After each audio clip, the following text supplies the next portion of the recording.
Bismillahirrahmanirrahim. Assalamualaikum warahmatullahi wabarakatuh. Kembali lagi materi data mining dengan metode klasifikasi dengan algoritma C4.5.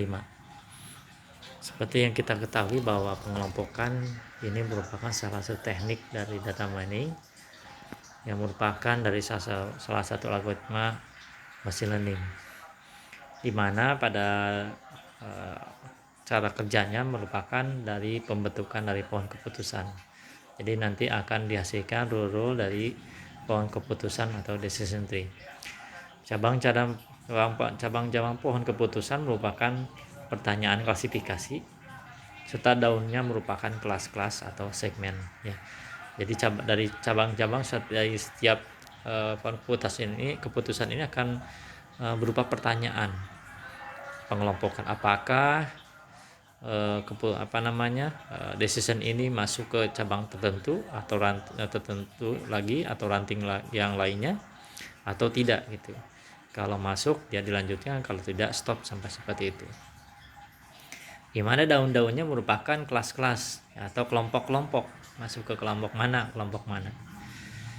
Salah satu contoh dari klasifikasi data mining ini contohnya adalah klasifikasi pengelompokan penyakit jantung. Seperti kita ketahui bahwa dokter ini pada umumnya dapat memprediksi atau mengelompokkan tingkat penyakit jantung yang diderita oleh pasiennya. Namun dalam hal ini kita tidak harus percaya 100% terhadap diagnosa dari dokter, tapi dokter ini melalui pendekatan ilmiah, dengan pendekatan ilmiah dari beberapa parameter yang ada. Misalnya kalau si penderita ini atau pasien ini mempunyai riwayat jantung dari keturunan atau keluarganya, ya kemungkinan besar dia dapat memperoleh penyakit jantungnya dari keturunan tadi. Atau misalnya dari pola yang hidup yang tidak sehat, misalnya kurang berolahraga, sering begadang, makan tidak teratur, ini kemungkinan untuk penyakit jantungnya cepat diderita. Tapi kalau mengikuti pola hidup sehat dan tidak banyak berpikiran keras misalnya, ini kemungkinan penyakit jantungnya akan rendah gitu. Itu tergantung dari situasi dan kondisi. Walaupun memang kita tidak bisa memprediksi secara nyata bahwa umur ini adalah takdir dari Tuhan, tapi manusia wajib untuk menjaga pola hidup sehat tadi. Yang keduanya adalah klasifikasi tingkat kejahatan dunia maya. Misalnya di dunia internet kita sering suka menemukan bahwa tingkat kejahatan di dunia maya ini dikelompokkan menjadi, misalnya contohnya menjadi 3. Misalnya untuk kejahatan yang tinggi, sedang, dan rendah. Misalnya dikelompokkan berdasarkan dampak yang ditimbulkannya, misalnya kerusakan. Untuk yang tingkat kejahatan yang tinggi, misalnya kerusakannya bisa mencapai dilihat dari segi kerugian dari segi material misalnya, atau misalnya dari kerugian dari segi data yang kehilangan, banyak kerugian sebagainya. Lalu untuk klasifikasi menilai beasiswa suatu perguruan tinggi, ini misalnya contohnya pengelompokan beasiswa, misalnya untuk yang layak, cukup layak, dan tidak layak, di mana pengelompokan beasiswa ini berdasarkan dari indikator atau parameter yang memang disediakan dari perguruan tinggi tersebut. Misalnya contohnya dari IPK, misalnya dari keaktifan mahasiswa, dari keaktifan berorganisasi, dari kegiatan belajar mengajar misalnya, atau mungkin dari faktor kedekatan dengan dosen juga bisa, atau dengan institusi. Misalnya contohnya dia menjadi ikut dengan penelitian dosen misalnya, atau misalnya bisa menjadi mahasiswa berprestasi atau banyak hal yang mana mahasiswa itu aktif di kampusnya, bukan hanya sebagai mahasiswa belajar di kelas saja, tapi aktif membantu mengembangkan karir di pribadi maupun lembaganya atau kampusnya. Nah, selanjutnya adalah klasifikasi tingkat DO mahasiswa.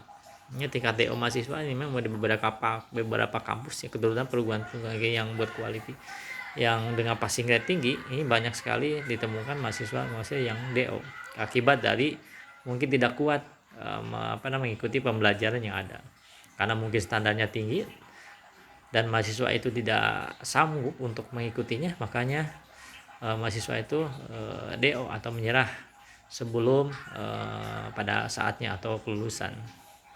Ini bisa ada beberapa faktor yang mempengaruhi tingkat DO ini. Salah satunya adalah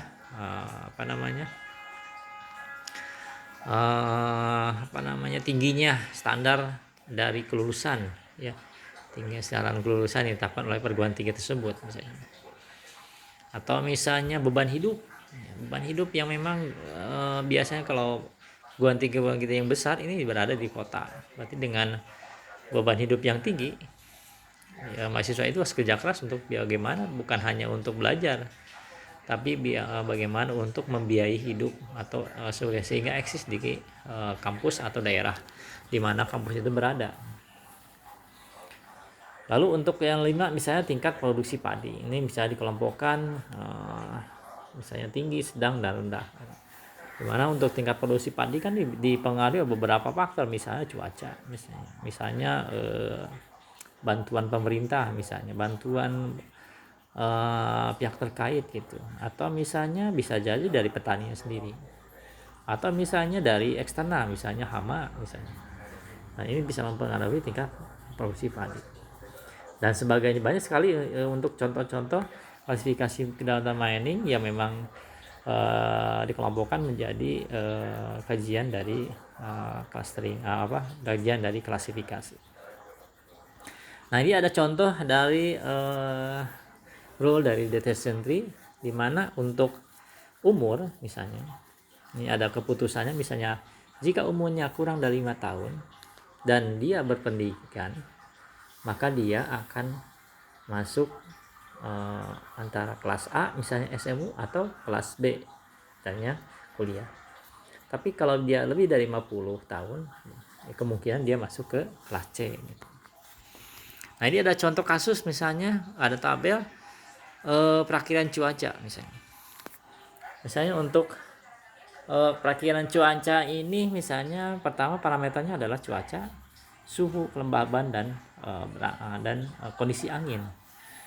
Dimana untuk nomor 1 ini jika cuaca cerah, suhu panas, kelembaban tinggi dan berangin, maka ini kasusnya contohnya bermain golf ya. Apakah kalau bermain golf, kalau misalnya suhu mendukung dan sebagainya, dia akan main atau tidak.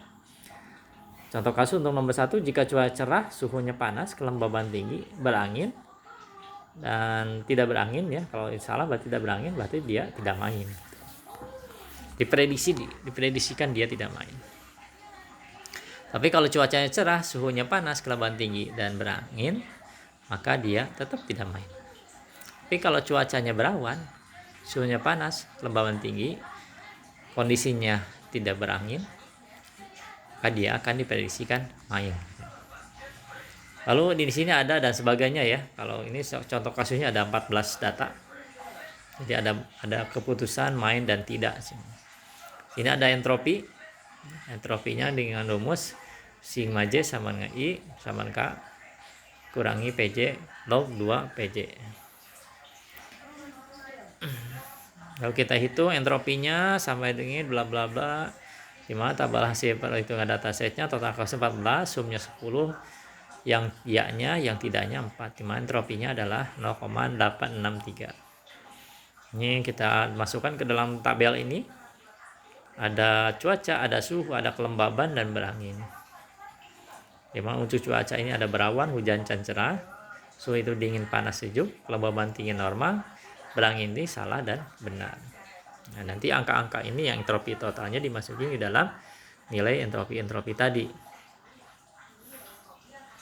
Untuk menghitung gaya atribut ini menggunakan rumus seperti ini. Ya, kita coba. Jadi nilai atributnya dimasukkan, maka mendapatkanlah angka-angka seperti yang ada di tabel tadi sebelumnya.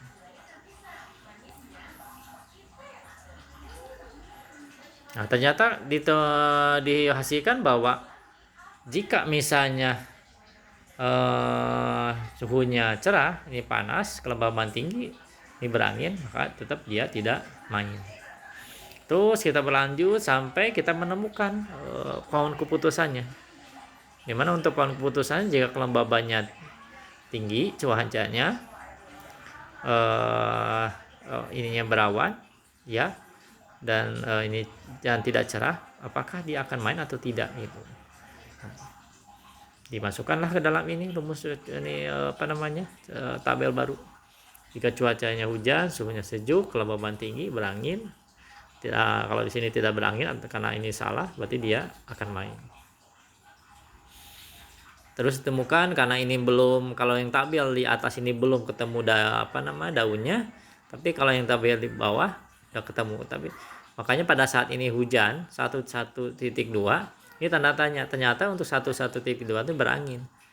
Makanya ini hasilnya akan salah dan benar gitu. Ya kalau dia dari gambar ini kan gainnya ini 0,6, 9 dan sebagainya, 0,0 dan sebagainya, 0,002 berangin. Terus sampai gainnya ini 1. Ya, mungkin itu saja untuk klasifikasi menggunakan algoritma C45. Kurang lebihnya mohon maaf. Bapak akhiri, wassalamualaikum warahmatullahi wabarakatuh.